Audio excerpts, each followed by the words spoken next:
furacão de se abraçar, pausa e solidão.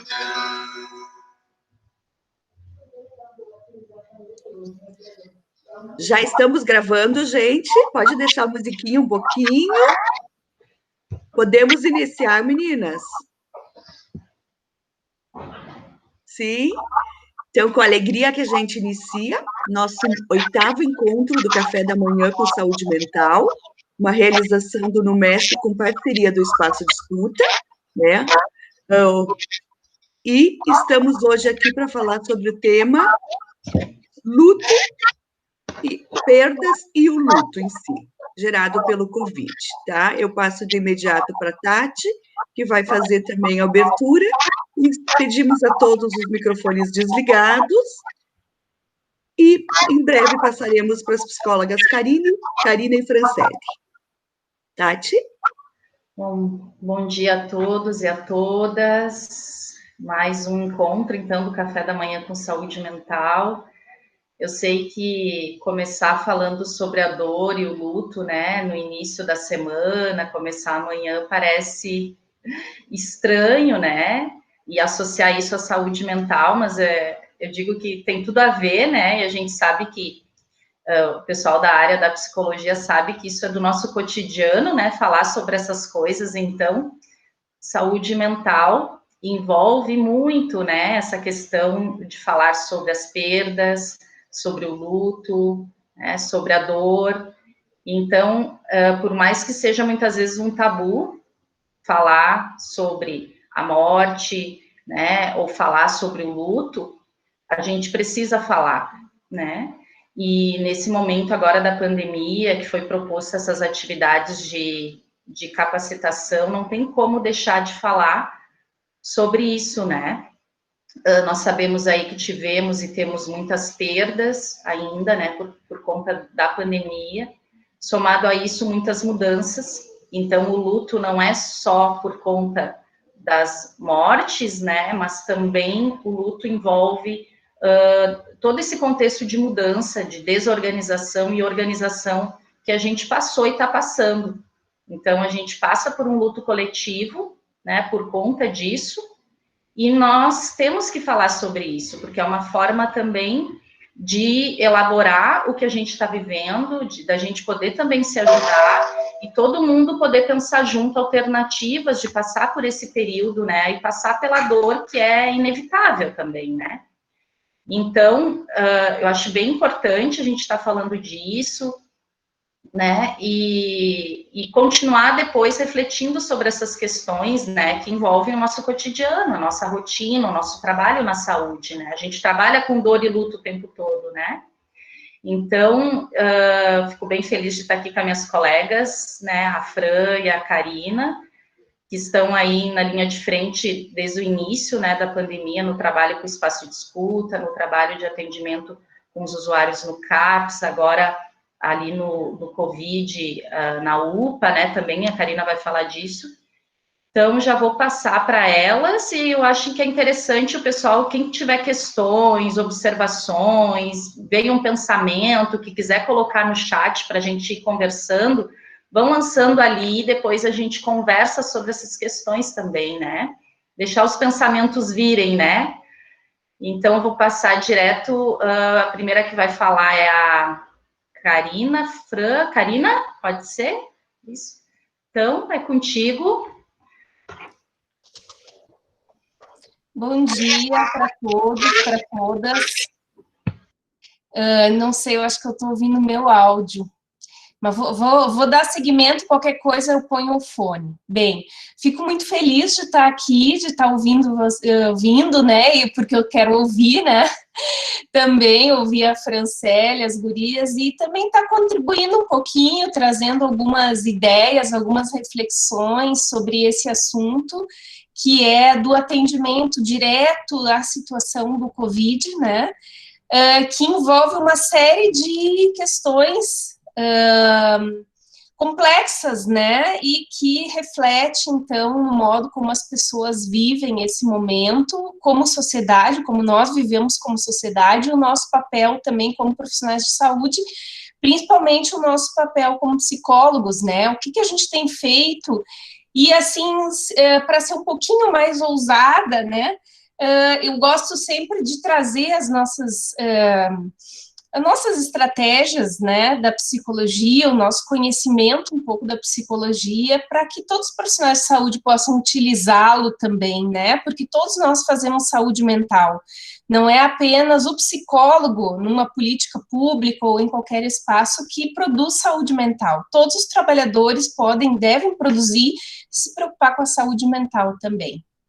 Bem, eu pensei em falar como eu vou trazer a experiência do atendimento dos pacientes na ala, no setor de Covid, tanto do isolamento quanto da internação da UPA, que também a gente considera, então, essa parte de internação hospital-campanha, né, porque foi montado para este fim, do atendimento do Covid. Eu vou trazer essa experiência de quando as pessoas estão vivendo realmente a doença, né? E o que se passa com as pessoas do ponto de vista emocional, certo?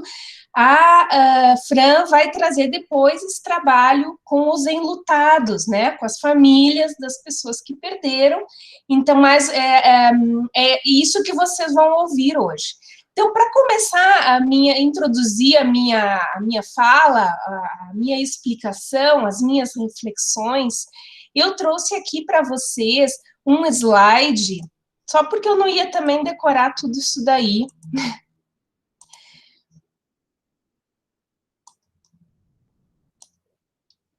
Então, vocês me permitam compartilhá-lo, certo? Isso daqui, qual é a fonte, né? O curso que foi feito, foram capacitados mais de 70 mil psicólogos e outros profissionais ligados à saúde mental no Brasil inteiro pela Fiocruz esse ano, nessa questão da atenção psicossocial e saúde mental, né? E o pessoal do Centro de Estudos e Pesquisas em Emergências e Desastres, que é o CEPEDES da Fiocruz, eles colocam, né, num dos materiais, esse quadro que eu achei muito interessante para a gente entender primeiro o contexto da pandemia, né, para podermos entender como é que as pessoas vivem elas, inclusive no seu momento de adoecimento, e até depois na questão do luto, né. Então, já é esperado e sabido, né, aos profissionais, né, que trabalham com emergências e desastres em saúde, que existem algumas reações emocionais que são comuns em pandemias, né? Então, já é um campo que vem sendo estudado, os profissionais já vêm trabalhando em outras epidemias, a gente, claro, está vivendo essa, para nós ela é impactante, mas já existe um conhecimento construído sobre isso, colegas que trabalharam em epidemias do ebola na África e outras epidemias, enfim, e que se constrói esse conhecimento, né, de que, por exemplo, antes, né, quando a gente ouve falar da pandemia, é comum uma sensação da sociedade, das pessoas em geral, de que é uma coisa inevitável, então uma sensação de inevitabilidade, com alto grau de tensão. Então, o primeiro momento é de tensão, e as características humanas que já existem, elas são potencializadas, então a forma como a sociedade vem se relacionando, estabelecendo seus contratos, suas relações, e o potencial de cada pessoa, tanto positivo quanto negativo, fica mais enfatizado, né? Também ocorre uma supervalorização ou até uma subvalorização, às vezes uma negação da possível epidemia. Eu acho que nós vimos isso com muita clareza aqui no Brasil, né? Também acompanham ansiedade, tensão, insegurança, né, e às vezes vigilância obsessiva dos sintomas da doença. Agora, teve um tempo, né, enfim, por um bom tempo, ninguém mais adoecia de mais nada. Tu dá um espirro, é Covid, né, então, se não é, tem alguém para fazer essa piadinha, enfim. Tosse é Covid, né, então a gente, claro, fica numa ansiedade, principalmente antes de realmente se atingir um pico de curva, a sociedade vive essa tensão. Já durante as epidemias, né, o que toma conta das pessoas é o medo, sentimentos de solidão, vulnerabilidade, desânimo, impotência, às vezes, defensivamente também, a onipotência, né, comigo nada acontece, a gente também vê isso nas ruas, né, as pessoas sem máscara, fazendo aglomerações. Pode ocorrer ansiedade, às vezes as pessoas não aguentam a ansiedade, eu tenho que sair, eu tenho que, enfim, desde situações bem reais e concretas até vários memes que a gente tem visto a respeito, né? Por quê? Porque durante uma pandemia esses sentimentos, eles estão realmente evidentes, né? Eles emergem de uma maneira importante. Também podem ocorrer distúrbios de sono, de alimentação, condutas que oscilam de heróicas a mesquinhas, violentas ou passivas, solidárias e egoístas. Pessoal, nós vimos isso tudo, né? Nós estamos vendo isso tudo acontecer no nosso país, na nossa região, no nosso município, né? Através das redes sociais, enfim, principalmente, né? Também existe, nesse momento da pandemia, no pico da pandemia, uma sobrecarga de trabalho para trabalhadoras, mães e cuidadores de idosos, né? Também a gente vê isso, né? Com a parada das aulas, enfim. Uma adaptação a mudanças nos padrões habituais de vida, nós tivemos que mudar muita coisa, né? Uma restrição de movimentos, uso de máscaras, fechamento de escolas, de igrejas, né? Redução dos nossos contatos físicos, então a gente teve que se adaptar a tudo isso. E a gente passa a ter, é comum, pensamentos recorrentes sobre a epidemia, sobre a nossa saúde, sobre a morte, sobre as perdas, as pessoas começam a pensar muito mais nisso.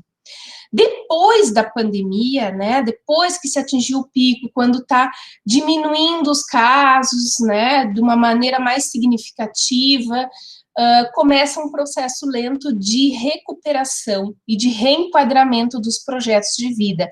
Eu não sei, acho que a gente ainda não chegou lá, né, mas é a realidade que a gente já avista, né, de que em algum momento a gente vai ter que fazer esse resgate, esse reenquadramento dos projetos de vida. E agora, com tudo isso que aconteceu, desde o ponto de vista financeiro, familiar, né, de trabalho, emocional, como é que eu vou... E aí, no meio disso, as pessoas que adoeceram de fato, que pegaram a doença, aquelas que perderam pessoas, né, surgem comportamentos agressivos e de protesto contra autoridades e instituições, né? A gente viu que depois daquela primeira grande onda nos Estados Unidos, a onda de protestos, então isso aí também é sabido que ocorre, né? Vamos ver o que vai acontecer ainda, às vezes, alguns somatórios de coisas, né, nas sociedades, nos países, como eleições, o que leva a uma mobilização, vamos dizer, emocional, afetiva muito maior, né? As pessoas, às vezes, têm dificuldade de retomar rotinas, atividades de trabalho, né? E aqui, muito importante, quando a primeira fase da epidemia não recebe suporte adequado, existe um aumento de pessoas com depressão, com luto patológico, com estresse pós-traumático, com consumo excessivo de álcool e outras drogas e com comportamento violento, né?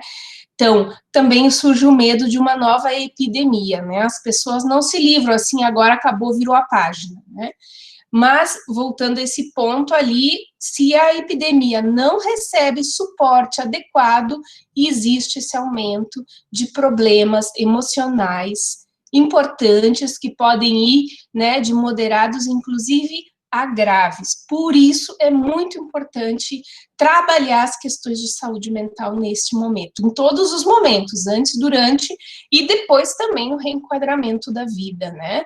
Então, esse atendimento que nós nos organizamos para fazer enquanto Secretaria de Saúde, todas as ações que têm sido feitas, né, elas são visualizando isso, que a gente consiga, apesar de tudo, oferecer um suporte do ponto de vista emocional adequado para prevenir esses desdobramentos negativos, né? E, claro, o controle da pandemia, o suporte adequado, ele também se refere a tu oferecer, né, como município, como estado, como país, um suporte para a vida, né, um suporte, uma diminuição, ações, uma série de ações, para que as pessoas que adoeçam possam ter acesso à saúde e que haja menos perdas de pessoas possível, né? Quando isso não acontece, ou acontece de uma maneira muito turbulenta, isso tem impactos na vivência da doença, no momento da hospitalização, e tem impactos posteriormente também, em vários sentidos, né? Tanto em questões de sequelas mesmo, físicas, que as pessoas podem ficar por não ter sido adequadamente atendidas, né? Quanto emocionais, que é o nosso ponto aqui, né? Então, esse para a gente ter uma noção do contexto. E aí, agora eu vou falar um pouquinho, né? A gente organizou a partir de 17 de julho esse atendimento que eu venho realizando no setor Covid da UPA. E a gente faz, então, deixa eu contar um pouquinho como é que funciona, os atendimentos, logicamente, de maneira remota, né? Existe o setor do isolamento, onde existem 8 salas, vamos dizer, quartos isolados, quartinhos, né, que são chamados pequenas mini-UTIs, onde as pessoas que vêm da barraca ou vêm da emergência ficam ali para fazer as testagens, os exames e fazer o primeiro processo de estabilização. Quer dizer, são pessoas que estão com um quadro sintomatológico mais grave, que não podem simplesmente voltar para casa e fazer o tratamento em casa. Muitos deles já fizeram e retornam quando este tratamento não surtiu efeito, né? A gente recebe pacientes que, às vezes, colocam, eu vim, eu voltei, eu vim, eu voltei, e agora eu estou aqui, né? As pessoas passam um período muito curto no isolamento, 2 dias no máximo, e vão ser positivados para a internação, para esse outro setor da internação. Lá, todas as pessoas são positivos para a Covid, né? Nas segundas, quartas e sextas, eu realizo o atendimento remoto na internação. E no isolamento, onde a passagem é muito mais rápida, todos os dias eu faço um contato, e a gente está sempre em contato com a equipe de enfermagem, né? Bem, o que a gente trabalha? Para que se direciona, né, o nosso trabalho? Um psicólogo está atuando neste momento, né?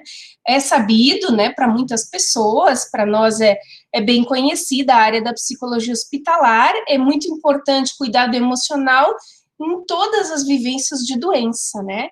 E nesta que é uma pandemia, então, também ela é muito importante, porque se sabe que as capacidades de enfrentamento das adversidades, né, de cada pessoa, do ponto de vista emocional, vão ser importantíssimas, né, não diria decisivas, né, porque existem comorbidades clínicas que as pessoas apresentam, e é lógico que a gente viver ou morrer não depende da nossa vontade, mas estudos vários provam que quando a gente utiliza nossas capacidades de enfrentamento psíquico, né, a gente tem uma chance de ter um resultado melhor com relação ao nosso quadro clínico, né, a luta e a superação das doenças, né? Ainda mais de doenças infecciosas, que de fato dependem de uma reação orgânica, né, do nosso corpo, mas nosso corpo e nossa mente são coisas inseparáveis, né? Então, a reação, ela é do todo, ela é do ser humano, a gente precisa poder enfrentar um inimigo que está, né, brigando com a gente, né? Querendo nos usar, nos tirar a vida, que é o Covid, né? Que é o coronavírus, a doença Covid, né? Bem, o que a gente trabalha? Estratégias de enfrentamento. Claro, em primeiro lugar, eu dou atenção nesse processo de atendimento que envolve a escuta, eu dou muita atenção à questão do apoio emocional, né, uma abertura para que as pessoas possam falar do que estão passando, possam dar sentido, significado para aquela experiência de adoecimento por esta doença específica, porque as pessoas veem com outras comorbidades, então ela já não é a primeira experiência de hospitalização delas, muito menos de doenças e, às vezes, outras doenças bem mais graves do que essas. Por exemplo, essa semana passada atendi um senhor que tinha feito cirurgia cerebral, outro cirurgia cardíaca. Então, pessoas passaram já por situações bastante dramáticas, às vezes, né, de saúde. Lutaram também. Mas esse momento para as pessoas poderem expressar como que eles estão vivendo esta doença agora é muito importante, até pelo fato de que eles estão isolados, né? Os únicos companheiros são os companheiros de quarto, sim, eles têm companheiros de quarto, né? Às vezes 2, 3 pessoas, não são muitas.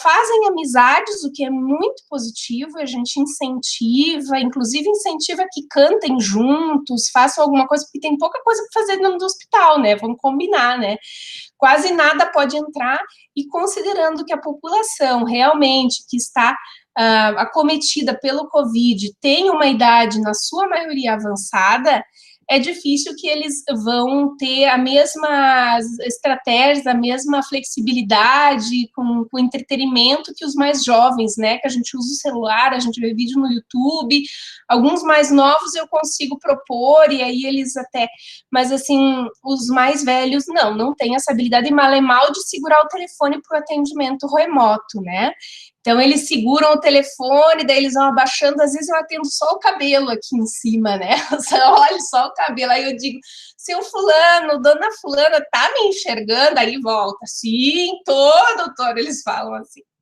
né? Então, assim, existem diferenças, também estou introduzindo isso, existem diferenças no modo de lidar com essa doença e no modo de fazer o enfrentamento de acordo com a idade, de acordo com a etapa do ciclo vital.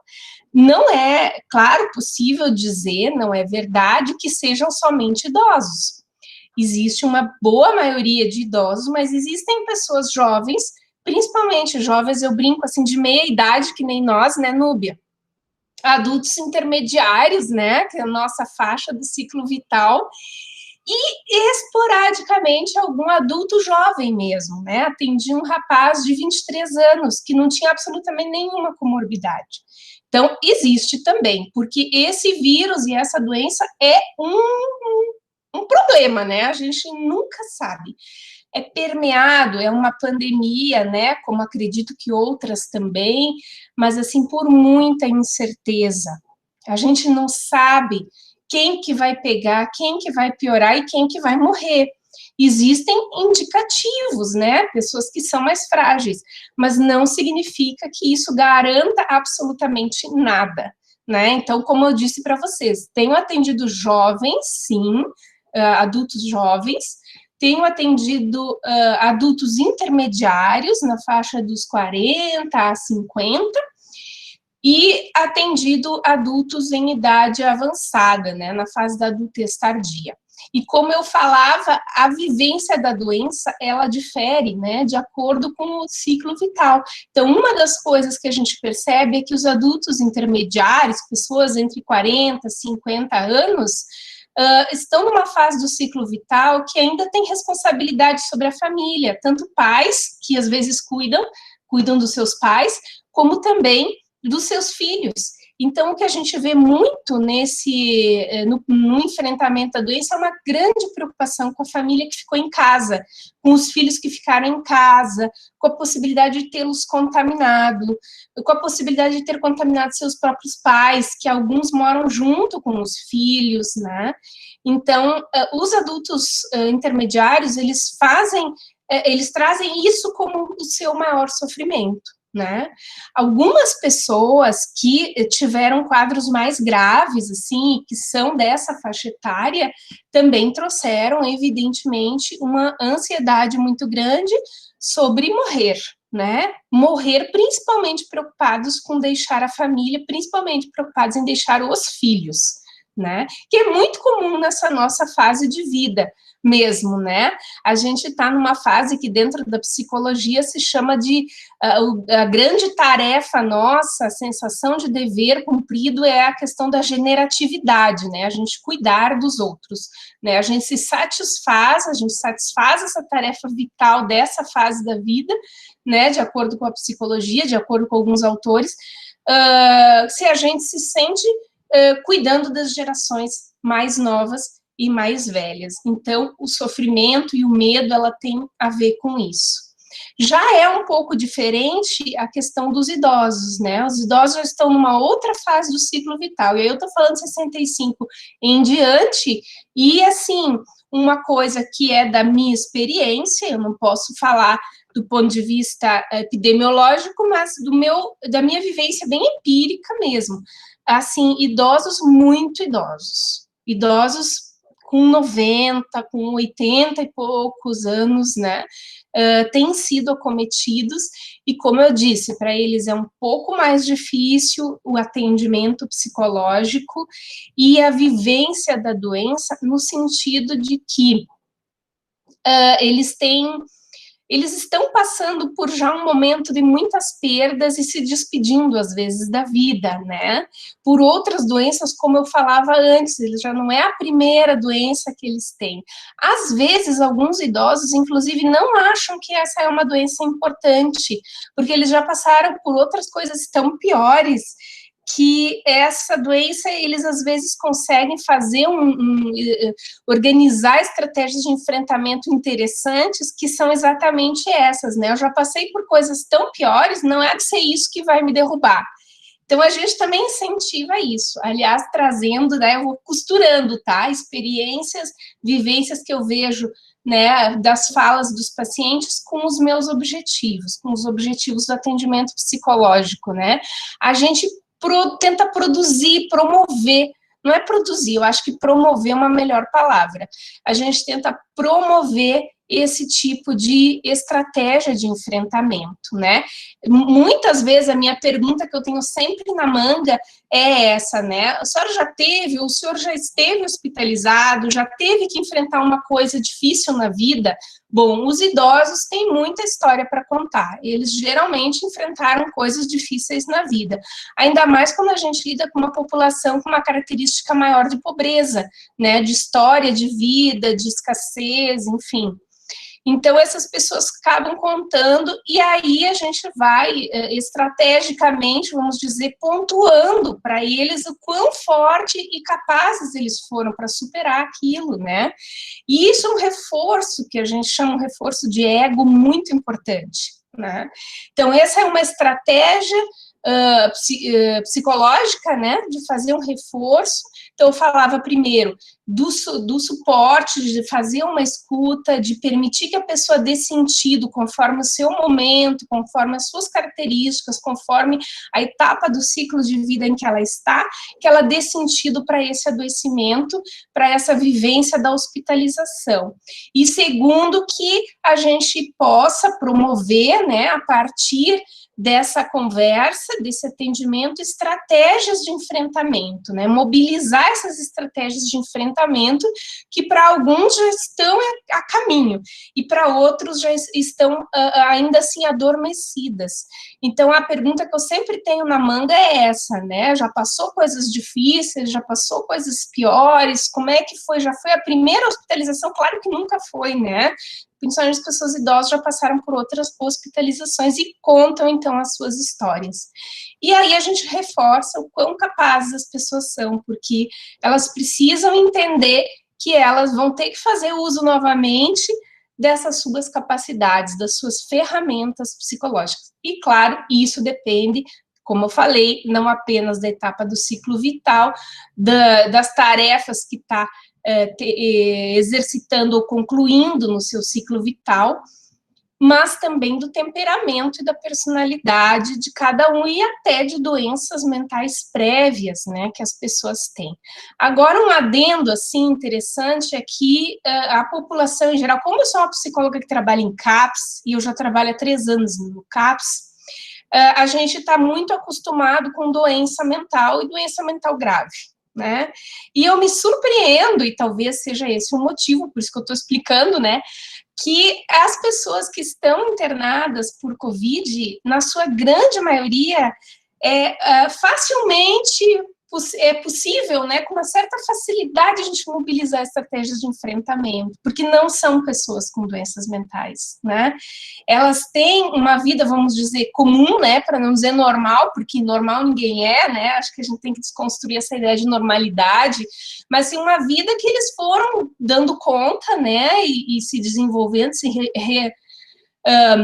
cada um a seu modo, né, constituindo a sua família, a sua vida de trabalho, a sua vida de relações, e chegam, então, nesse momento, tendo que enfrentar essa realidade do Covid, né, mas eles não têm episódios, alguns até têm, relatam, né, mas não é a maioria, episódios depressivos, doenças ansiosas ou outras mais graves, né, por isso eu percebo que poucos estímulos são suficientes para que as pessoas consigam mobilizar essas estratégias de enfrentamento, né?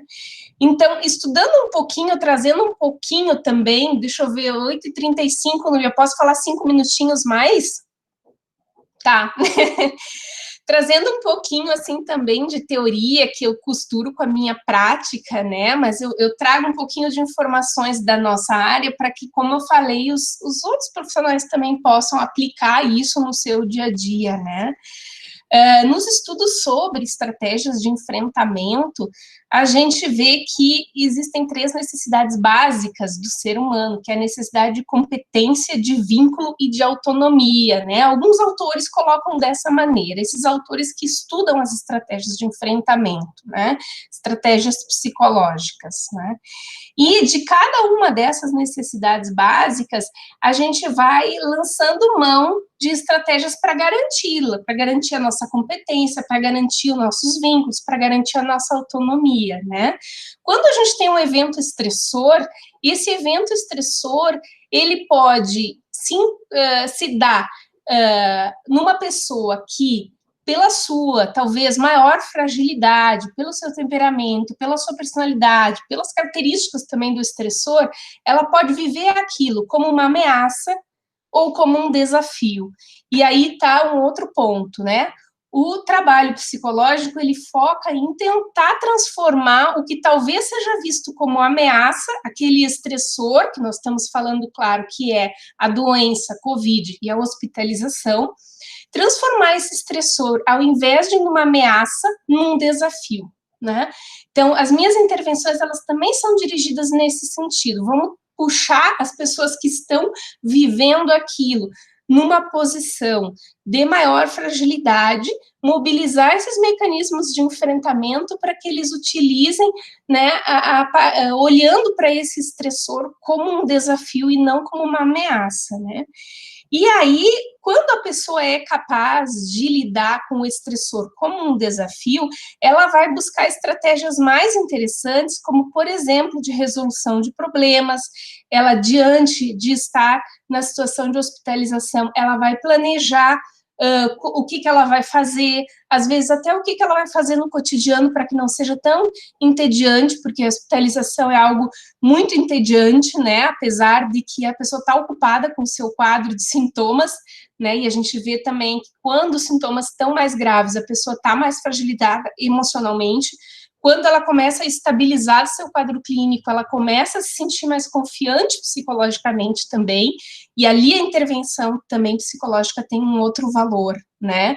Mas ela, usando a estratégia de resolução de problemas e de busca de informações, ela vai conseguir perguntar, ela vai conseguir ler, ela vai conseguir se informar para se tranquilizar a respeito da doença, a respeito do contágio, e aí, com isso, ela vai conseguir regular melhor os seus estados afetivos, né?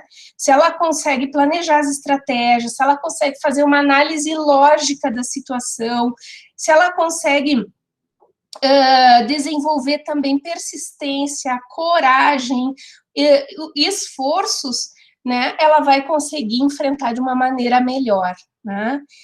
Eu tive uma paciente que eu atendi imediatamente antes, e ela era jovem, de ir para a UTI. Então, ela estava, evidentemente, muito apavorada, né? Ela estava apavorada com a possibilidade de ser entubada na UTI, que para ela era imediato, e UTI e intubação era a mesma coisa, né? E, na verdade, não é. E que ela poderia não voltar daquela intubação e como é que iriam ficar os filhos dela, né? Essa era grande, porque ela era uma mulher relativamente jovem, assim, mais jovem que eu, por exemplo. Então, ela tinha filhos em idade escolar ainda, né? E o que a gente trabalhou, que eu trabalho muito com eles, é mobilizar essa estratégia de análise lógica da situação, né? Procurando, perguntando para eles, né, o que é que eles já enfrentaram, o que eles já tiveram, que outras doenças que eles têm, que comorbidades que têm. Quando a pessoa se dá conta que ela é saudável, que ela viveu uma vida relativamente saudável, ela tem bons hábitos, e que essa doença está sendo realmente impactante, mas ela consegue ver que as chances dela são muito grandes, né? De não ser entubada, de ser entubada e não morrer, na verdade, que esse é o grande medo, e a gente tem que tratá-lo de uma maneira muito honesta e muito direta, né, com os pacientes. Então, a gente faz esse trabalho de análise lógica, de análise da realidade. Escuta, mas e tu, né? Tu não é saudável, tu não acha que tu tem chances? Então, para justamente mobilizar esse enfrentamento de um desafio, e não essa ameaça de morte, né? Na questão do vínculo também, a gente conversa muito a respeito dos vínculos, né? Mesmo os idosos, eles precisam resgatar isso, porque, como eu disse, os adultos intermediários têm a sua vinculação com os filhos, com os pais, os idosos já estão numa outra etapa, alguns, inclusive, vivendo sozinhos já, né? Viúvos, viúvas, né? Mas a gente precisa buscar que ele estabeleça, resgate alguns laços que dão sentido à vida dele, né? Relembre alguns vínculos. Então, eu costumo muito perguntar quais são os filhos, quantos filhos, onde é que moram, se tem netos, bisnetos. Eu me apavoro, eu digo assim, né? Mas eu dou sempre muitos parabéns para eles quando eles já têm bisnetos, e alguns têm, assim, 9 bisnetos, assim, uma coisa realmente que é de dar os parabéns, né? E aí a gente vai resgatando esses vínculos, né? E isso também é de propósito, lógico, é uma estratégia, sim, encerrar, né, Núbia? Tá, para aumentar essa autoconfiança, essa regulação emocional deles, né? E com relação à autonomia também, né? Alguns estão perdendo autonomia, então é preciso fazer com que eles busquem estratégias de minimização da situação problema, de maior aceitação, de maior cooperação. Então, são tudo estratégias que a gente busca mobilizar nesses atendimentos. E, para finalizar, assim, eu acho que tem sido muito bom, tem sido muito satisfatório. É uma pena que eu não consiga atendê-los mais vezes, né? Por um lado é uma pena, por um lado é ótimo, porque eles já saíram, né? Eles saem em uma semana, eles estão saindo já da internação uma boa parte, né? Alguns outros casos, infelizmente, vão para a UTI, até alguns casos, infelizmente, vão a óbito. Eu fiz até agora, em um mês e uma semana, né, 48 atendimentos, foram 32 pacientes atendidos, né, do dia 17 de julho a 28 de agosto. Então, são estratégias importantes, né, para a gente prevenir aquelas questões que eu falava ali no início, que são comuns em situações de pandemia. Obrigada pela atenção de vocês. Passo a palavra para a Núbia, para passar depois para a Franciele. Obrigada, Karina. Com certeza nós te ouviria muito mais, né? Desculpa ter que ficar ali. Mas nós também queremos ouvir a Franciele, que eu já passo de imediato. Tá aberto o microfone. Então, tá. Bem legal escutar a Karina, né? Então, vamos seguir aqui. Então, a minha parte, a parte que vai me tocar hoje, é a questão da gente falar sobre luto. Então, eu vou começar já direto com uma provocação, né? Que, para falar sobre luto e também sobre a questão da pandemia, a gente precisa falar sobre algo que é um tabu na nossa cultura, né? Que é a morte. A gente vive na sociedade judaico-cristã ocidental, né? A gente vive no mundo cristão. E acho que a grande maioria de nós, se não é cristão, cresceu nessa cultura e foi subjetivado dessa forma. Qual é o grande feito? O que embasa a cultura cristã? É um cara que venceu a morte, né? Então, só falar sobre morte, a morte é algo inominável, é abominável, é infalável. Quando a gente fala assim, mas vou morrer, ou a gente diz, vira essa boca para lá. Nem fala que isso atrai, né? Que bobagem falando sobre isso. E é uma dificuldade muito grande. E aí, só dando uma pinceladinha, já que a gente está entrando em setembro, aí daí também a nossa dificuldade enquanto, enfim, pares e também enquanto profissionais de saúde, de escutar quando alguém fala do desejo de morrer, ou dessas questões suicidas. Então, escutar sobre morte é algo que culturalmente é um tabu e é um bloqueio que a gente tem, é algo que a gente não gostaria de falar. Porque embasa uma das nossas fantasias que sustenta a gente nessa vida, que é achar que a gente é imortal e a gente vai vivendo a nossa vida como se a gente tivesse o controle de tudo e se a gente fosse eterno. E aí eu já falo vou trazer, e entrelaçando um pouco a teoria, as histórias do que está acontecendo, né, e isso que eu preparei para vocês. Que são as 3 grandes questões com as quais a gente tem que se haver na vida de acordo com a psicanálise, que é a origem, o poder e a morte. Então, a gente fala sobre poder durante uma pandemia, eu não tenho poder nenhum sobre isso, eu não tenho controle de nada, e eu não tenho controle sobre a morte, né? E a morte também, que é uma outra das questões. O que é bem curioso, né? Porque se a gente pensar racionalmente fora dessa fantasia, é a única certeza que a gente tem a respeito da nossa vida. Que um dia a gente vai morrer, todos nós, eu, a Karina, a Tati, a Núbia, todos vocês, os nossos pais, os nossos filhos. E é duro pensar sobre isso. E essa pandemia, de alguma maneira, de largada, ela esfrega na nossa cara essas 2 coisas. E daí, por que também se fez tão necessário no espaço de escuta, a gente fazer esse atendimento aos profissionais de saúde, né? Que foram aqueles que nunca puderam se isolar e que precisaram estar em contato todo o tempo, colocando o seu próprio corpo, né, como objeto de trabalho para seguir o mundo girando. Que eu não posso controlar, eu posso fazer de tudo para tentar controlar, mas talvez aconteça, e talvez eu possa morrer, talvez eu possa perder alguém que eu amo, e não está sob meu controle. E a pandemia esfrega na nossa cara tudo isso que a gente passa toda a vida tentando negar. E daí tantas crises de ansiedade, tantas coisas que vêm acontecendo. E é no meio de tudo isso que a gente vai trabalhando. Então, nós aqui do Espaço de Escuta, desde o início do trabalho, precisamos nos haver também com essas questões para nós mesmos.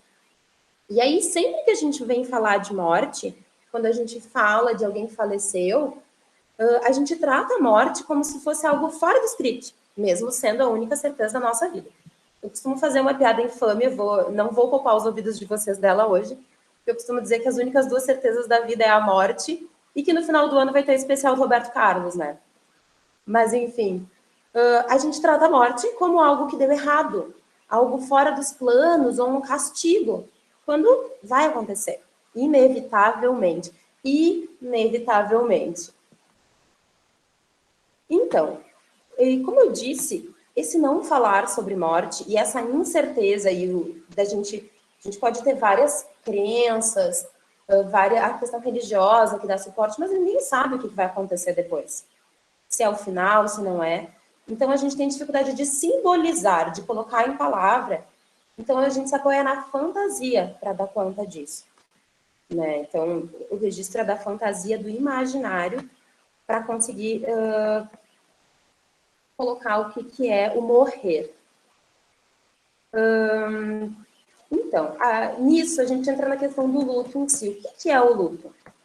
O luto é um processo emocional, um sentimento, a vivência da ausência, do vazio causado por uma perda. Então, esse tempo é um tempo de muitos lutos. Quem conseguiu pegar o inicinho, depois eu deixo a referência da música que a gente colocou, que fala dessa perda, a perda do contato com quem eu gosto, a perda do trabalho, da maneira como eu estava habituada a trabalhar, ou a perda de fato do emprego e da renda. a perda da rotina, e também para muitas famílias, a perda de fato de alguém querido, né? Esses sentimentos vai provocar uma série de emoções que são esperadas em um processo que não é linear, que não é eu fico mal, devo ficando bem, e fico bem pra caramba. É um processo que não é linear e que vai variar de pessoa para pessoa, dependendo dos recursos internos, da história de vida dessa pessoa, como a Karina trazia, de quantas coisas difíceis a pessoa já superou e acredita que vai superar, do tamanho que foi essa perda, né? Quem foi que perdeu? Eu escutei algumas pessoas perderam o grande amor da sua vida, a pessoa com quem ficaram 50 anos do lado. Pessoas que não conseguem se imaginar, não conseguem pensar numa vida sem a presença dessa pessoa que foi perdida, né? Então, é algo a se pensar também, apesar da idade das pessoas, que quem fica também perde todo esse tempo que a pessoa teve aqui, né? Então, o que representa algumas pessoas? Eu tenho de uma família também que perdeu um senhor de 72, 78 anos, mas que ele ainda era quem organizava a questão do cuidado com a companheira, que está acamada, tem uma série de doenças, uma filha que havia se divorciado, estava morando com ele, inclusive dependendo financeiramente dele. Então, quando a gente usa a indiferença um pouquinho, também com um mecanismo para defender daquilo que a gente mesmo tem medo. Já quem morre são só os idosos, os que já iam morrer mesmo se não fosse a pandemia. Às vezes não, né? Então, para a gente dar uma pensadinha também e se ligar do quanto que a gente está se cuidando e cuidando dos outros nesse momento de pandemia. Depende também, para viver esse processo do luto, da nossa rede de apoio e das crenças religiosas, né? As crenças que a gente tem a respeito do que acontece. E aí, assim, vou trazer uma coisa que, como não é pessoalmente da minha cultura, eu acho que às vezes faz a gente ter um pouquinho mais de dificuldade, que tem algumas culturas e religiões que dizem que falar sobre, que chorar, que sentir faz mal. Eu não sei, eu não entendo suficientemente, talvez eu esteja falando bobagem, mas eu sempre fico pensando, tá, o que a gente faz com essa dor, com esse choro, se a gente não pode chorar a perda de alguém, porque, segura a pessoa aqui, faria mal. E a gente faz como para dar conta? Então, a necessidade, para poder simbolizar, o que é simbolizar que eu falava antes? Simbolizar é passar um sentimento, uma sensação, algo que às vezes é mais corpóreo para a palavra. Empalavrar, eu costumo usar isso, não sei se existe essa palavra. Algo que se passa às vezes como, é um aperto, sabe? Quando a gente consegue botar em palavra, e a gente vê muito isso, né? As cis, não só, mas as pessoas que atendem, quando a gente consegue falar, fala assim, nem eu tinha me dado conta que era isso que eu estava sentindo, né? Então, a necessidade de simbolizar como um passo para dar conta. E aí, eu vou entrar um pouquinho nas fases do luto e vou contando também das coisas que a gente tem escutado aqui nesse atendimento das famílias. Então, de uma maneira didática, foram descritas, e aí os estudantes de psicologia talvez trabalhem mais com isso do que até os profissionais. Aí tem o Diego, estagiário da Tati, que está ouvindo ali. Eu acho que a Nath, que é minha estagiária, também está aqui. Que são as fases didáticas do luto, que serve só para a gente pensar um pouco, porque elas não são uma depois da outra. Às vezes pode até vir a ser. E o luto, quando ele se torna patológico, normalmente é quando alguém se fixa numa dessas fases e não consegue passar adiante, não consegue seguir. Então, a primeira fase, a gente chama de negação. E aí a gente ouve assim, não quero nem falar disso, eu quero esquecer. Ou parece que não é verdade. A qualquer momento ele vai chegar. Eu escutei uma senhora que dizia, às vezes ele estava no quintal e aí ele jogava uma pedrinha na janela da cozinha para chamar minha atenção para eu ir lá fora. E que ela fica esperando que a qualquer momento ele vai ouvir o barulho da pedrinha na janela da cozinha. Então, um jeito de não pensar. Ou, outra coisa bem séria, buscar fatos e argumentos que neguem a realidade. Como, até em função dos protocolos funerais, né, do Covid, que impede a família de ver, que é uma coisa bem triste, que os profissionais de saúde também têm trazido. E quando acredito que todo mundo saiba, mas quando é o óbito de alguém com confirmação ou suspeita, a orientação da OMS e do Ministério da Saúde é que vai ficar num lugar lacrado, para não ter contato, impedir que outras pessoas sejam contaminadas. O que é esse lugar lacrado? É o tal do saco preto, né? E vai o corpo da pessoa, que enfim, e a família não vai poder ver o funeral, não se pode estar perto. Então, isso gerou muitas coisas, até alguns meses atrás, na mídia, que a gente escutou que lá no norte, em Manaus, as pessoas diziam, não, mas meu familiar não morreu de Covid porque eu não vi, que foram desenterrar pessoas para ter certeza. Isso tem que ver com essa primeira fase que eu trago, que é a negação. Então, eu vou procurar qualquer coisa para dizer que não aconteceu. A gente escutou aqui também de algumas famílias, não, meu familiar não morreu de Covid. Tira isso, inclusive eu quero que vocês tirem daí que ele morreu de Covid. E a gente, enfim, a gente tem a ficha do SUNAM, a gente tem, inclusive, o resultado de exame, de PCR, que a pessoa realmente positivou. Pode falecer em função da síndrome respiratória, poderia ter sido por outra coisa, mas no caso não foi. E as pessoas querem não dizer que não foi isso. A segunda fase é a raiva, né? Então, a raiva de quem informou, a raiva nesse caso, assim, pensei até em processar o hospital porque disse que foi Covid, ou porque fez uma coisa errada, ou porque o médico podia ter entubado antes, ou por que foi entubar, né? Que fala um pouco da raiva, a raiva do que causou, então, desse vírus, desse tempo, e também a gente entra na questão da raiva de quem imaginariamente podia ter evitado. De novo, a fantasia do controle, né? Então, também escutei aqui, porque eu levei ele para a UPA, mas a gente tinha plano, eu podia ter levado para o Taquini. E aí aconteceu que foi, ele faleceu. Mas, enfim, e será que se tivesse levado para o Taquini e tivesse falecido, não ia ter pensado, poxa, a gente podia ter levado para a UPA? Tem coisas que a gente não controla. E essa é uma das grandes dificuldades, né? E aí a gente entra na próxima fase, que é a fase da barganha, né? Mas e se eu tivesse feito diferente? Mas e se... Como se eu puder dar algo mais de mim, alguma coisa de diferente vai acontecer, que esse sentimento vai embora, ou que se eu me comportar muito bem, eu vou trazer a pessoa de volta.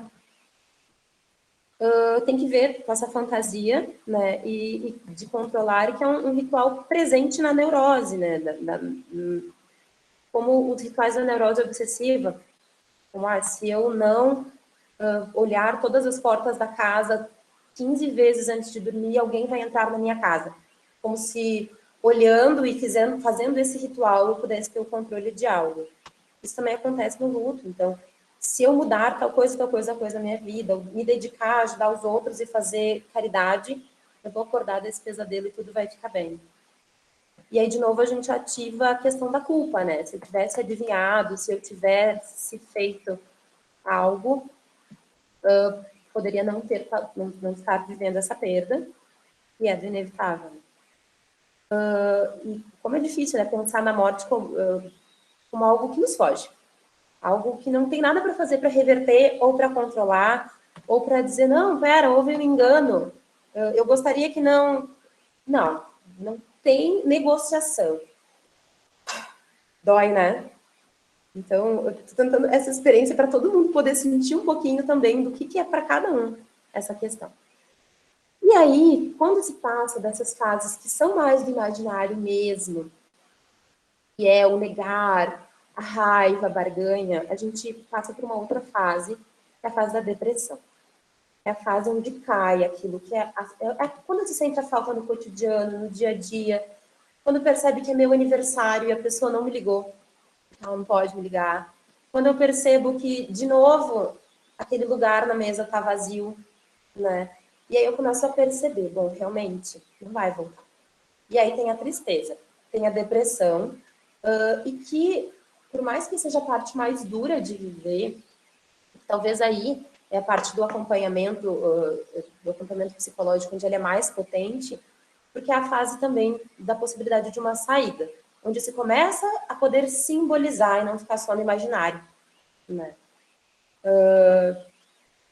E aí, enfim, que é o viver a dor, é o experimentar a tristeza, A tristeza que é normal de um processo de perda de um objeto amoroso. E objeto, nesse caso, né, o objeto de amor é quem recebe o meu amor, a pessoa amada.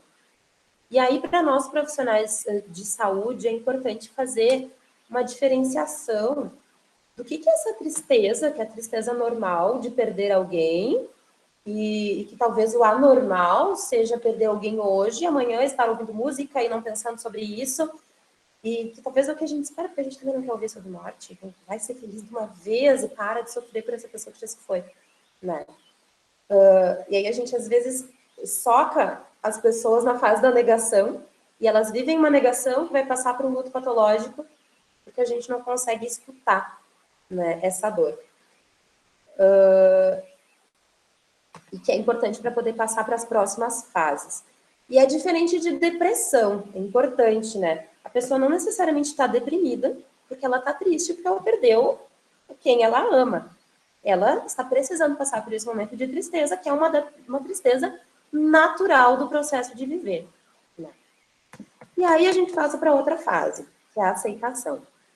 Longe de ser o ficar bem, o aceitar, de, tá, tudo bem, tá ok, se foi, era isso, é a possibilidade de, com isso, com essa dor, com essa marca, estabelecer outras coisas na vida, perceber que ainda tem sentidos, encontrar outros prazeres, e aí isso que a Kari também trouxe, a coisa do vínculo, de tá bem, se foi minha companheira, mas eu tenho os meus filhos, mas eu tenho os meus netos, os meus bisnetos, e também, de alguma maneira, ela permanece nisso, porque, olha, essa história toda e essas pessoas, tudo isso que a gente construiu, também faz parte da vida que eu tive com ela, né? Então, poder entender que quem se vai também segue na história. Eu falo até dos relacionamentos afetivos. Quando a gente come um doce, um chocolate, uma trufa muito saborosa, que a gente abre aquele papel, descobre o que tem dentro, dá a primeira mordida, vai mordendo. Que delícia! É delicioso e ela acaba. Quando ela acaba, ela deixou de ser saborosa? Não deixou. Mas eu não vou ter mais a experiência de estar comendo e sentindo aquilo. O que eu tenho é a lembrança. O que eu tenho é saber que foi muito bom. Então, poder também ativar isso na medida que a gente fala com as pessoas. O que pode aparecer daí, em especial para os colegas da atenção básica, que é o que recebe tudo a todo tempo, né? Que pode ser os sintomas de luto. Quando as pessoas chegam daqui a pouco reclamando de crise de ansiedade, de estresse, que tem crise de choro, a gente até capta melhor.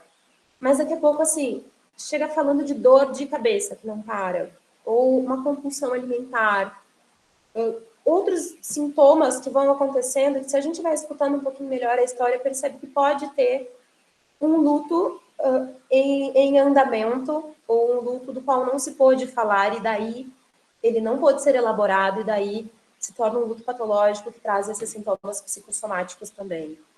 A culpa, a melancolia, que não necessariamente ela vai estar direcionada a essa história de perda, mas ela pode estar deslocada para outras coisas, assim, me sinto muito culpado sempre por em tudo que eu faço, ou em outras relações, e às vezes tem que ver com isso também. A questão da insônia, a questão mesmo daquilo que a gente identifica como depressão, desânimo intenso para realizar qualquer atividade. O que é um luto normal e um luto patológico, né? Essa é uma seara bem complicada, em especial depois do lançamento do último DSM, né, o DSM-5, que ele coloca como 2 semanas a vivência do luto, e eu acho uma violência. E eu prefiro as denominações anteriores que diziam que o processo de luto, ele leva pelo menos 1 ano, que é o tempo de passar por todas as estações do ano, por todas as datas. Eu vou passar Natal, vou passar Ano Novo, o meu aniversário, o aniversário da pessoa que eu amo. E aí, em passando por tudo isso, eu posso seguir a minha vida agora entendendo que eu vou estar sem a presença física daquela pessoa, né? Então, poder acompanhar esse processo, acho que é algo legal, assim, de fazer enquanto serviço de saúde. Entender que essa tristeza vai ser normal. Claro, até estava vendo umas explicações enquanto eu preparava isso em defesa, né, do DSM-5, diz que muitas vezes, ele os defensores falam que algumas depressões maior eram escondidas, porque, e se deixava de tratar em um tempo, porque se achava que era um processo de luto. Né? Então tá.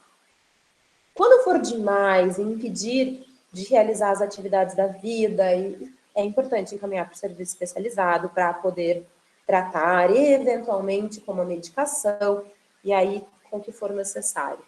Mas na maior parte das vezes, por mais que seja um sofrimento atroz, sofrimentos atrozes também fazem parte da normalidade da vida, né? Diferente do que a gente costuma pensar.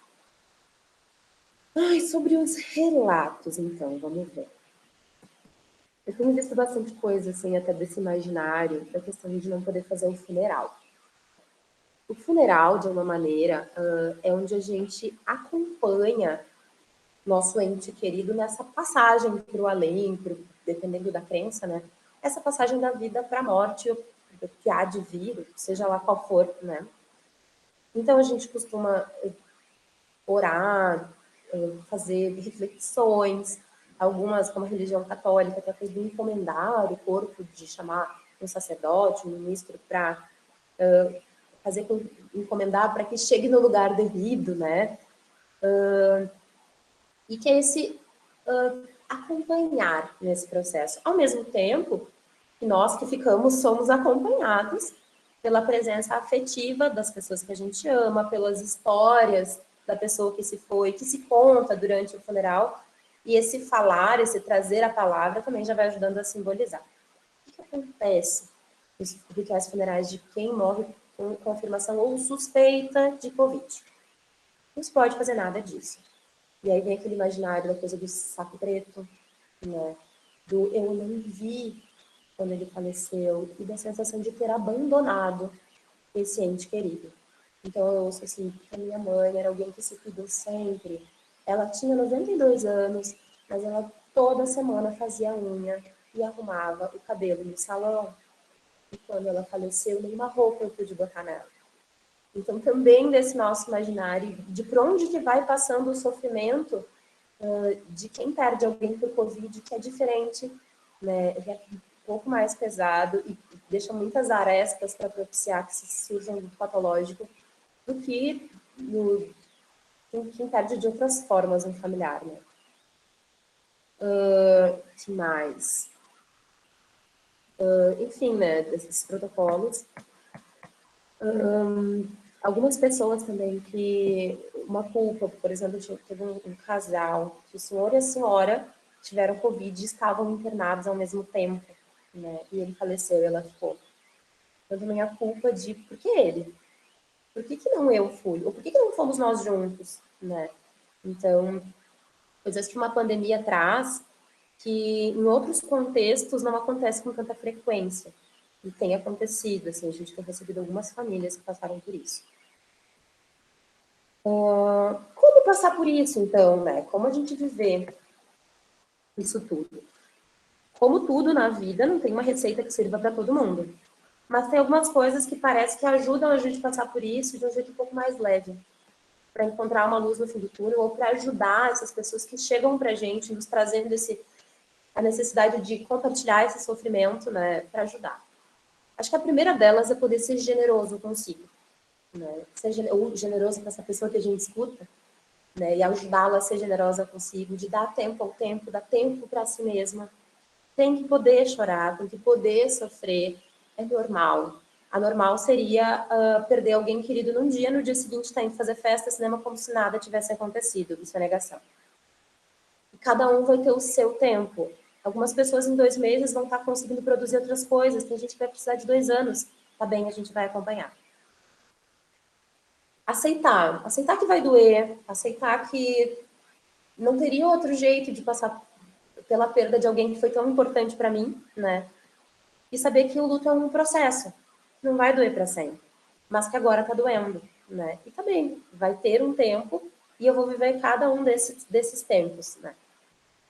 Poder conversar com as pessoas, e aí a gente entra naquela dificuldade inicial, quase ninguém consegue ouvir alguém falando sobre alguém que morreu, ninguém quer ouvir. E aí entramos nós, né, profissionais que temos expertise na escuta, com essa necessidade de escutar, 30 vezes a mesma história, e aí no CAPS, às vezes, a gente pega mais isso. Muitas vezes uma mesma história, que é a história da vida dessa pessoa e de tudo que eu vivi com ela, para que isso possa virar palavra, passar a fazer sentido e a vida possa seguir.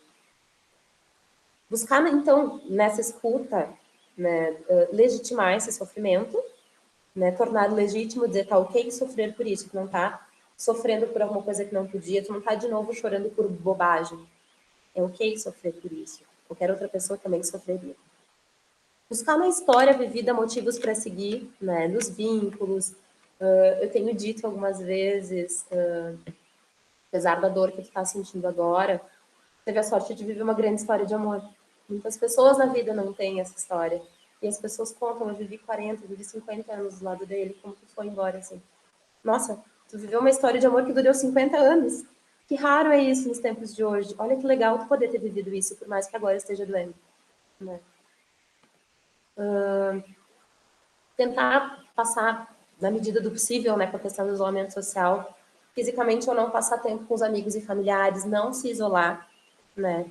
E aí atentar para o básico, para o óbvio, que é cuidar para a alimentação, seguir comendo, ter alguma rotina, dentro das possibilidades, fazer algum exercício, seguir exercitando algum hobby, para que a vida possa ainda seguir. Para não me alongar tanto, que a gente já está no finzinho do tempo, eu queria compartilhar com vocês, então, a Janine, quando falou do SESMIT, ela trouxe uma coisa sobre a filha dela das pracinhas, e volta e meio eu fico pensando, né, que ela queria um mundo novo de presente com 10 pracinhas. E aí, a minha família passou por uma perda durante a pandemia, não foi em função do Covid, eu tinha uma tia muito próxima que já estava adoentada e ela acabou falecendo. Mas a gente também teve uma séria dificuldade na parte do ritual fúnebre, porque não pode ter aglomeração. Eu tenho uma filha de 3 anos, então a gente precisou falar sobre morte, que era uma temática que não fazia parte da vidinha dela, e ela era muito próxima, né, dessa minha tia Zélia, que faleceu. E aí a gente explicou para ela, então, que a tia Zélia já não estava mais entre a gente, que ela tinha virado uma estrelinha, né, que foi o jeito que a gente encontrou de participar ela disso. E enfim, que a gente ia ficar com saudade, que às vezes a gente ia chorar, porque ela não ia estar mais perto da gente. E aí isso vem voltando algumas vezes. E aí teve, há poucos dias atrás, teve a apresentação da tese de doutorado de uma amiga minha que falava sobre porque eu não posso querer morrer, sobre suicídio. Então, a Marina ouviu junto, e aí ela, mãe, o que é morrer? Eu disse, morrer como? Já sei todas as respostas, já sei lidar com isso, porque é difícil pra caramba. Se é difícil pra gente, falar sobre morte para as crianças é mais difícil ainda, né? A gente não quer nem ouvir, quanto mais tem que explicar, porque a gente não faz ideia de por que acontece, né? Inclusive, algumas famílias têm relatado que não estão contando para as crianças da morte, que o vovô foi viajar. E aí gera nas crianças um abandono de, mas por que ele foi viajar e não me deu tchau? Mas por que ele foi embora? Ele não gostava de mim, então? Então, na tentativa de proteger, a gente cria outros problemas, às vezes, para a cabecinha das crianças. A gente tem que poder falar porque elas dão conta sim, do jeitinho delas, às vezes, que é melhor que o nosso. E aí, voltando à história da Marina, ela ouvindo, então, minha amiga falou, eu assistindo, né, online e falando sobre morte, o que é morte? E eu disse, morte é como aconteceu com a tia Zélia, quando a gente vira estrelinha. Ela disse, não é só virar estrelinha, porque no filme da Moana, a avó, e aí o filme da Disney, né, a avó da Moana vira uma arraia. É verdade, ela não vira uma estrelinha. Então, o que é morrer, Marina? E a gente ficou conversando, até que ela disse, mamãe, eu já sei. Morrer é quando a gente deixa de ser pessoa e vira uma lembrança boa. E aí eu disse, tá bem. Agora, não sou eu que preciso, né, te explicar nada. Muito obrigada por ter me explicado. E é isso, acho que quando a gente poder trazer para o nosso contexto de vida, que todos nós, um dia, vamos deixar de ser pessoa e virar uma lembrança boa para alguém ou para alguém, e tomara que para mais alguém, quanto mais alguém que a gente vire uma lembrança boa, melhor. Acho que era isso, já estourando o tempo, né, Núbia? Vá, Franciele, tu acabaste assim com... Que lição a Marina deu para todas nós, né? Né? Realmente. Eu acho que a gente tem mais alguns minutinhos, né? A Ramone está falando de Kübler-Ross, Elizabeth Kübler-Ross, eu sou louca por ela também, mas eu sempre estudava na questão da doença em si, né? Do câncer, do diagnóstico, mas do luto foi interessante ver de uma outra forma. Eu queria deixar aberto para algum comentário, alguma experiência, tem bastante gente na sala. Janete, eu vi que você colocaste ali, que você teve várias perdas também. Se quiser se manifestar, fique à vontade. Pode abrir o microfone, quem quiser, ou escrever aqui no chat.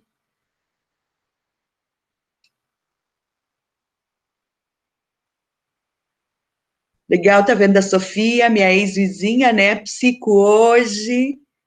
Legal ver as pessoas aí. Alguém quer falar alguma coisa?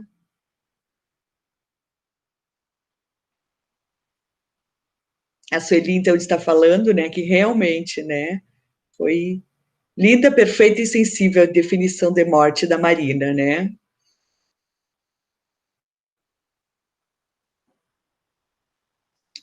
Alguém quer escrever alguma coisa?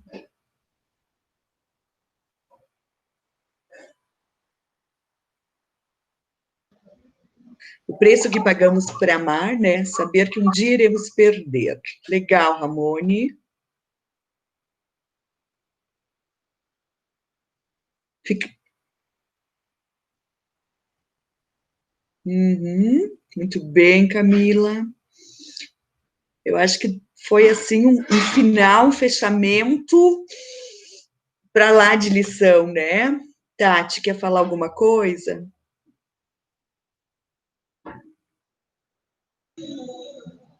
Bom, eu quero agradecer, né, por as palavras aí das colegas, tanto conhecimento, sensibilidade, né, acho que o pessoal aqui está escrevendo muito, assim, o meu sentimento nesse momento, né, falar sobre esse tema de uma forma leve, sensível, né, não é tão fácil, né, eu acho que é isso que foi feito hoje, assim, né, a gente conseguir falar disso como algo que, sim, né, nos permeia, mas também pode ser visto com outro olhar, né, que envolve dor, né, as mudanças, as perdas envolvem dor, mas também envolve ali muita vida, muita história, memória, né, muita alegria que permeia a reflexão sobre a morte, as perdas, né.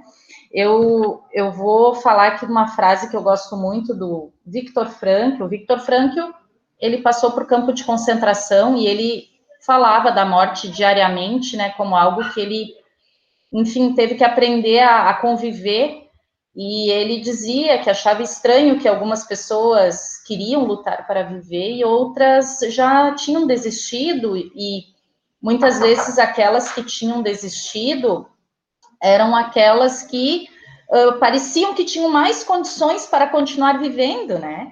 Então ele falava que nem sempre o que parece, né? A gente olha e diz, mas essa pessoa tem todas as condições, como é que ela está querendo desistir da vida, né? Que não é isso, né? É a forma como nós olhamos para a questão da finitude, né? Que vai implicar numa reação também diante de uma perda, né? E ele diz o seguinte: a nossa morte nos é dada como tarefa, e diante desta tarefa portamos uma responsabilidade da mesma forma que diante da tarefa da vida. Então, né, trazendo a questão da responsabilidade, da tarefa que nós temos todos os dias diante da vida, né? E aqui, na atenção básica, nós vemos diariamente a procura por atendimento por conta de situações de luto. E às vezes as pessoas acham que a gente tem que achar uma resposta e querer parar com aquela dor, aquela angústia dessa pessoa, e não é isso, né? É muito mais escutar, abrir espaços de escuta e permitir que a pessoa passe pela dor e ela se responsabilize diante daquela dor, né? Ela se responsabilize diante dessa dor e disso que lhe aconteceu. E nós não temos a resposta, né? Mas que falar sobre essa dor e buscar se responsabilizar diante dessa vivência, isso ajuda a elaborar, né, o espaço de fala, o espaço de escuta e colocar que a pessoa ela pode sim se posicionar diante daquele fato, daquele acontecimento. Isso gera também, né, uma cura, uma ressignificação daquela vivência. Bom, eu só quero agradecer, quero dizer que, né, é uma alegria muito grande estar aqui ouvindo as colegas nessa segunda-feira, podendo falar disso. E eu estou lendo aqui os comentários, né, pessoal que está participando, é muito bonito, assim, ver o que o tema mobiliza, né? A Camila colocou aqui, a dor só se é insuportável quando ninguém cuida, realmente. E às vezes, né, abrir esse espaço para esta dor é o que nós podemos fazer e é o que temos que fazer. Não é dizer, isso vai passar, o tempo cura, né? Pensa em outra coisa, deixa ele descansar, porque às vezes essas falas é assim, não me fala disso que eu não consigo ouvir. Né? Então, poder dizer sim, fale como é que era a vida com essa pessoa, me fala mais disso que tu tá sentindo, sem ter uma resposta pronta, né? Deixa eu fazer só contar uma historinha. Eu tive uma paciente que eu atendi na internação ali do Covid, que era uma senhora bem de idade, e ela assim, uma psicóloga, que coisa mais boa, eu queria tanto tempo falar com uma psicóloga. Pensei, nossa, ela deve estar muito ansiosa por causa do Covid. Não era nada disso. Eu queria muito falar da perda da minha filha. Eu perdi uma filha. E ela ficou falando da perda da filha, era algo que nunca tinha encontrado um espaço, que nem vocês estão colocando, né? Não tinha encontrado um espaço, e ali agora ela tinha achado um espaço que não era nem para ir, mas era para isso, porque na verdade também a gente na iminência da perda, às vezes da nossa própria vida, ou de perdas que eu vejo assim muito também do controle, como a Fran falou, da nossa potência, das nossas capacidades. Principalmente os mais jovens, eles se sentem muito até envergonhados, às vezes, por que eu não consegui, por que os outros conseguiram não pegar essa doença ou não adoecer gravemente, só eu que adoeci gravemente, como assim, né? Então, existe essa perda da confiança, assim, né?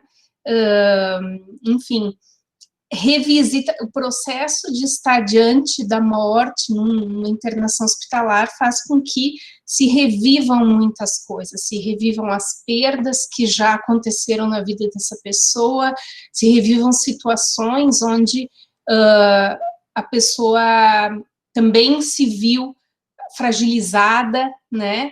Ou até características da sua personalidade, né, que no fundo escondem uma fragilização, um autoconceito às vezes negativo, então aquilo tudo emerge, né, mas enfim, só para contar dessa senhora que ela não queria falar de Covid, isso daí não era tão importante, o importante era a perda da filha dela.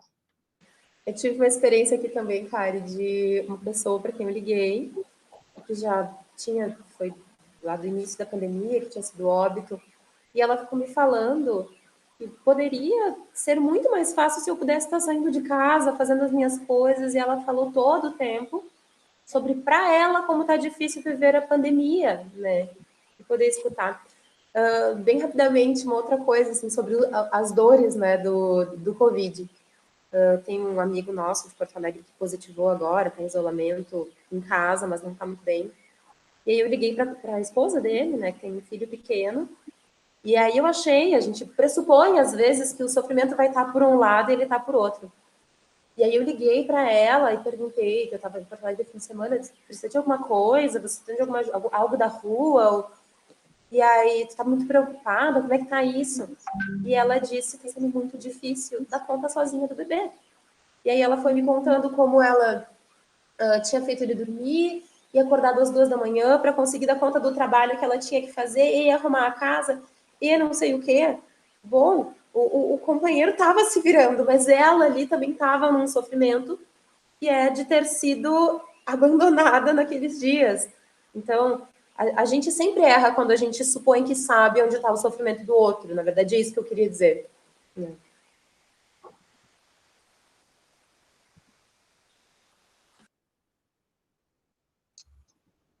Bah, meninas, fantástico. Olha, a experiência de vocês, realmente, assim, a gente está iniciando uma semana com outro gás, ouvindo tudo isso, né? Todas as ferramentas que a gente também poderá estar utilizando com o outro e com a gente mesmo, né? Então, eu acho que para encerrar, né, as palavrinhas de finais de cada uma de vocês, e depois a gente acaba com a música, né, Tati? Uhum. A música fala de pausa e solidão, né? Muito bonita. Eu acho que encerramos assim. Muito obrigada a todos e a todas. Um ótimo dia, ótima semana. Eu queria agradecer também a oportunidade de estar aqui conversando com vocês e me colocar à disposição, quem quiser conversar, enfim, que precisar de alguma coisa, né? Obrigada, Karina. Fran, alguma palavrinha? Estava brigando com o microfone aqui. Também queria agradecer, né, por a possibilidade de compartilhar isso que a gente está vivendo aqui. Bom, eu também fui subjetivada nessa sociedade. Para mim também é difícil escutar sobre morte. Estou aprendendo muito nessa escuta, mas às vezes é bem pesado. Então, poder eu também falar e compartilhar foi... Eu também estou saindo mais leve daqui. Obrigada pelos ouvidos de vocês. Né? E essa música que eu sugeri é do Wayne, né? Quem tem criança em casa deve conhecer o grupo de QQ, ele faz parte, mas também faz coisas para adulto.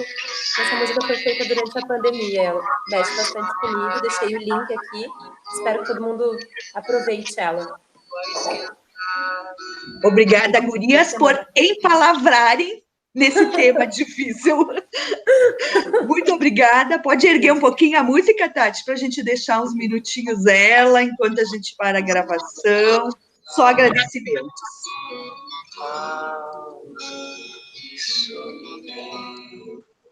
Tempo de respirar, pausa e solidão.